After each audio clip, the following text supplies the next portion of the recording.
They do not want to destroy human establishments or the human presence. Instead, they wish to use these for their own benefit. Their intention is employment, not destruction. They feel that they are in the right because they believe that they are saving the world. Some even believe that they are saving humanity from itself. But this perspective does not serve your greater interests, nor does it foster wisdom or self-determination within the human family. Yet because there are forces of good within the greater community of worlds, you have allies. We represent the voice of your allies, the allies of humanity. We are not here to use your resources, or to take from you what you possess. We do not seek to establish humanity as a client state, or as a colony for our own uses. Instead, we wish to foster strength and wisdom within humanity, because we support this throughout the greater community. Our role, then, is quite essential, and our information is very needed, because at this time even people who are aware of the presence of the visitors are not yet aware of their intentions. People do not understand the visitors' methods, and they do not comprehend the visitors' ethics or morality. People think the visitors are either angels or monsters, but in reality, they are very much like you in their needs. If you could see the world through their eyes, you would understand their consciousness and their motivation. But to do that, you would have to venture beyond your own. The visitors are engaged in 4 fundamental activities in order to gain influence within your world. Each of these activities is unique, but they are all coordinated together. They are being carried out because humanity has been studied for a long time. Human thought, human behavior, human physiology and human religion have been studied for some time. These are well understood by your visitors, and will be used for their own purposes. The first area of activity of the visitors is to influence individuals in positions of power and authority.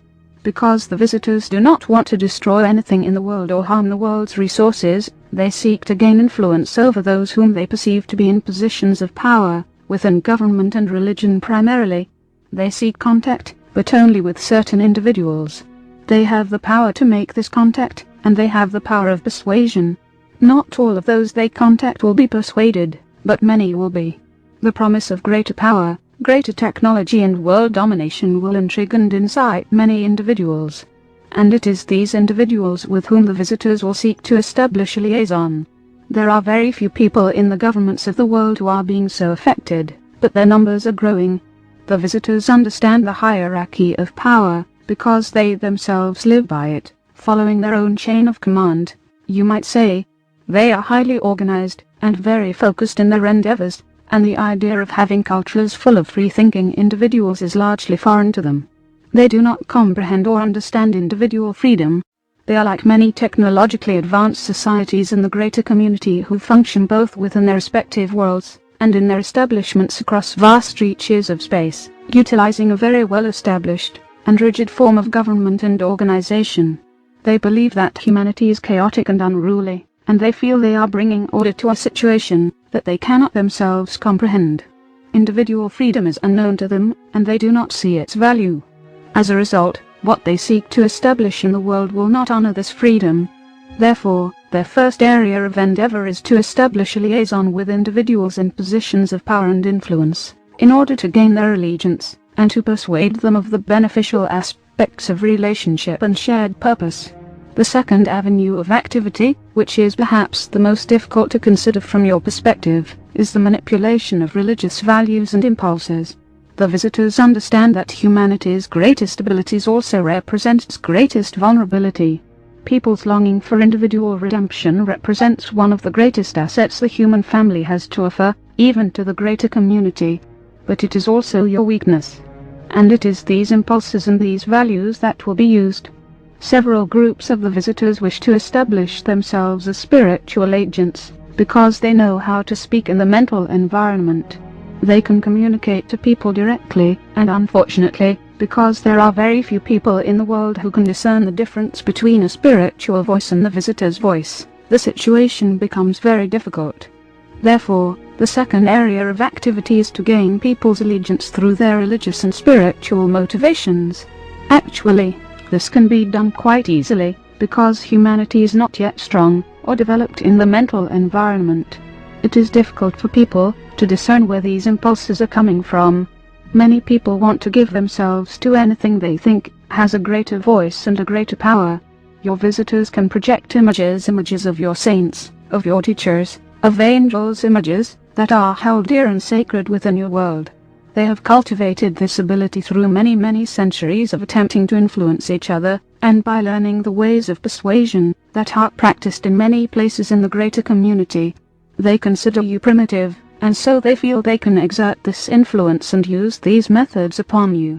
Here there is an attempt to contact those individuals who are considered sensitive, receptive and naturally given to be cooperative.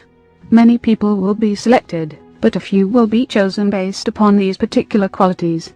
Your visitors will seek to gain allegiance with these individuals, to gain their trust, and to gain their devotion, telling the recipients that the visitors are here to uplift humanity spiritually, to give humanity new hope, new blessings and new power, indeed promising the things that people want so dearly, but have not yet found themselves. Perhaps you may wonder, how can such a thing occur? But we can assure you that it is not difficult once you learn these skills and abilities. The effort here is to pacify and to re-educate people through spiritual persuasion. This pacification program is used differently with different religious groups depending upon their ideals and their temperament. It is always aimed at receptive individuals. Here it is hoped that people will lose their sense of discernment and will become wholly trusting of the greater power that they feel is being given to them by the visitors. Once this allegiance is established, it becomes increasingly difficult for people to discern what they know within themselves from what is being told to them. It is a very subtle, but very pervasive form of persuasion and manipulation. We shall speak more on this as we proceed. Let us now mention the third area of activity, which is to establish the visitor's presence in the world, and to have people become used to this presence. They want humanity to become acclimated to this very great change that is occurring in your midst, to have you become acclimated to the visitor's physical presence, and to their effect on your own mental environment. To serve this purpose, they will create establishments here, though not in view. These establishments will be hidden, but they will be very powerful in casting an influence on human populations that are near them. The visitors will take great care and time to make sure that these establishments are effective, and that enough people are in allegiance to them. It is these people who will guard and preserve the visitor's presence. This is exactly what is occurring in your world at this time. It represents a great challenge and unfortunately a great risk. This very same thing that we are describing has happened so many times in so many places in the greater community, and emerging races such as your own are always the most vulnerable. Some emerging races are able to establish their own awareness, ability, and cooperation to the extent that they can offset outside influences such as these, and establish a presence and a position in the greater community. Yet many races, before they even attain this freedom, fall under the control and influence of foreign powers. We understand that this information may incite considerable fear and perhaps denial or confusion. But as we observe events, we realize that there are very few people who are aware of the situation as it actually exists. Even those people who are becoming aware of the presence of alien forces are not in a position, and do not have the vantage point from which they can see the situation clearly. And being ever hopeful and optimistic, they seek to give this great phenomenon as much positive meaning as they can.